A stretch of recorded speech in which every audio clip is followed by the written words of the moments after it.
वापस सोच रहे हो, तारीख पे तारीख मिल रही है आपको, वही फिल्मी स्टाइल। देखिए, ये तो न्यायपालिका का तरीका है और तारीखें तो आज दरअसल हमारा केस थोड़ा लेट था, तो न्यायपालिका के अंदर वहाँ पर कोर्ट के अंदर बहुत सारे केसेस और लगे हुए थे, जिसकी वजह से नंबर नहीं आ पाया। वो कोर्ट की उन पे बहस चल रही थी, उन मुकदमों पे।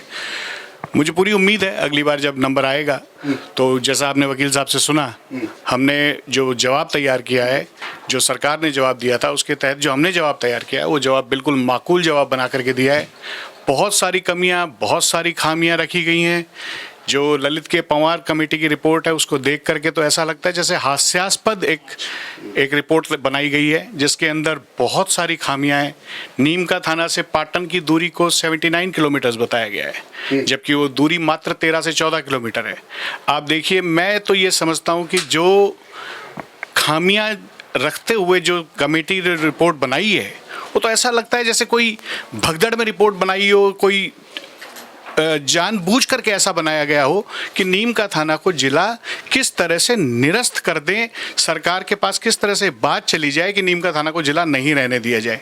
मेरा पहले से कहना है, मेरा मानना है कि ये पूरी तरह से एक विंडिक्टिव राजनीति का शिकार हुआ है नीम का थाना जिला।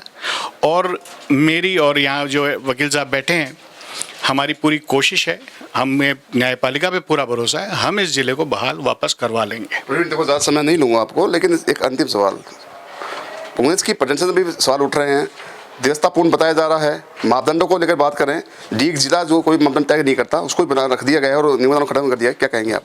यही तो बात है, बिल्कुल आप ठीक कह रहे हैं संदीप जी। यही बात हम बार बार कह रहे हैं। जब डीग जैसा, खैरतल जैसा जिला जब बरकरार रह सकता है, तो नीम का थाना तो सारे मापदंड पूरे करता है। नीम का थाना को क्यों हटाया गया, यही तो हमने पीआईएल के अंदर हमारा सबसे बड़ा बेस पॉइंट रखा है। और जैसा कि मैंने आपको पूर्व में भी बताया था कि राजनीति का शिकार हुए हैं हम मापदंडों से नहीं आ रहे हैं, हम राजनीतिक द्वेषता की वजह से पीड़ित हैं, परेशान हैं। लेकिन क्योंकि हम सही हैं, क्योंकि सत्य के साथ हैं, इसलिए सत्य को परेशान तो किया जा सकता है, और आपने सुना ही होगा, उसे पराजित नहीं किया जा सकता। तो लगता है आपको बहाल होगा? बिल्कुल, मुझे न सिर्फ उम्मीद है बल्कि मैं ऐसा मानता हूँ। देखिए, न्यायपालिका अपने आप में एक ऐसा स्तंभ है डेमोक्रेसी का, जो कि जब बाकी सब लोग पीछे हट जाते हैं तो न्यायपालिका खड़े खंभ की तरह मदद करती है। और हम तो वो लोग हैं जो पीड़ित लोग हैं, तो उस न्यायपालिका पे भरोसा करने के अतिरिक्त हमारे पास है भी क्या।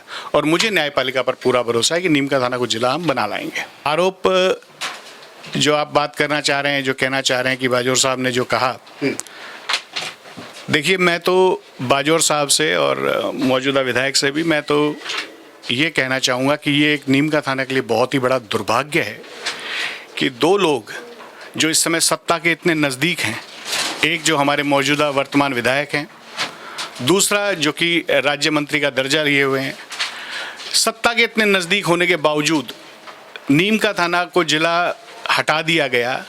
तो मेरा उन दोनों से सिर्फ एक ही कहना है कि तू ना इधर उधर की तू बात कर, ये बता कि काफिला क्यों लुटा, मुझे रहजनों से गिला नहीं, तेरी रहबरी का सवाल है।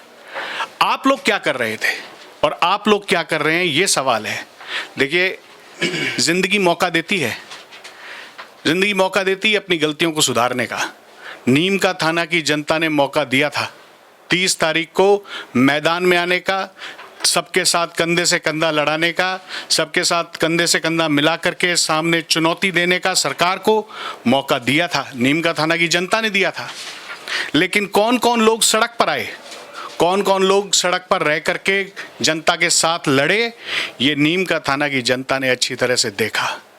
मैं धन्यवाद देना चाहूँगा राजेंद्र सिंह गुढ़ा जी को, पूर्व मंत्री को।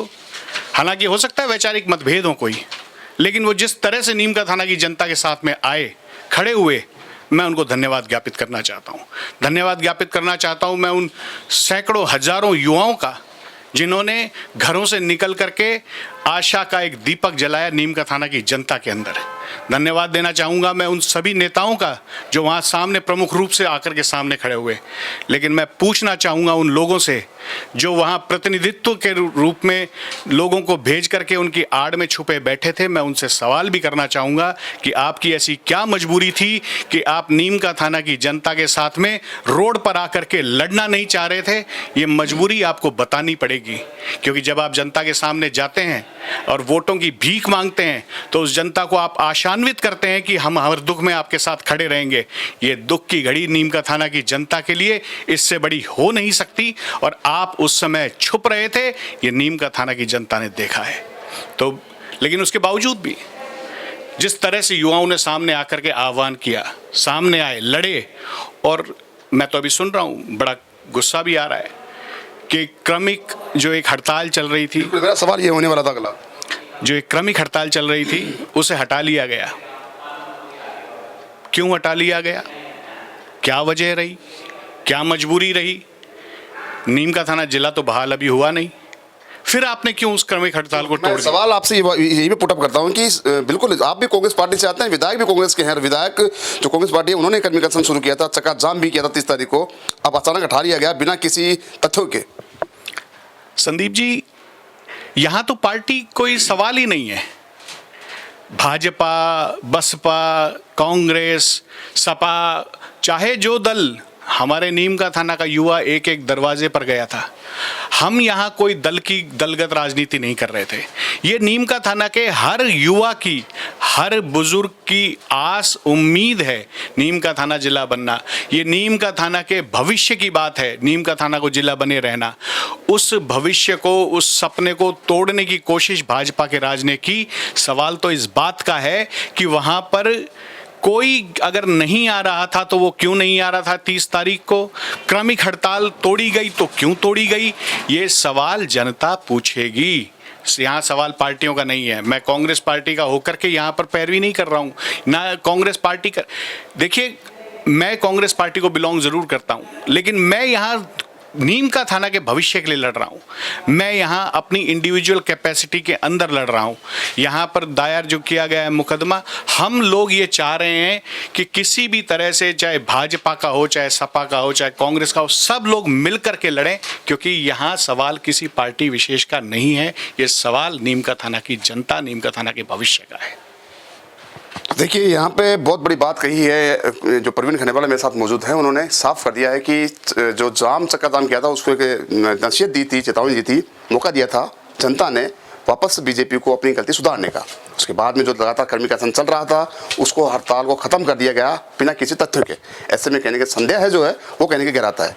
अब देखने वाली बात ये होगी कि लगातार पैरवी की जा रही है, न्यायपालिका कहाँ तक चीज़ों को बहाल करती है या नहीं। सहयोगी कैमरा पर्सन राकेश वर्मा के साथ संदीप अग्रवाल, गोल्डन हिंद, जयपुर।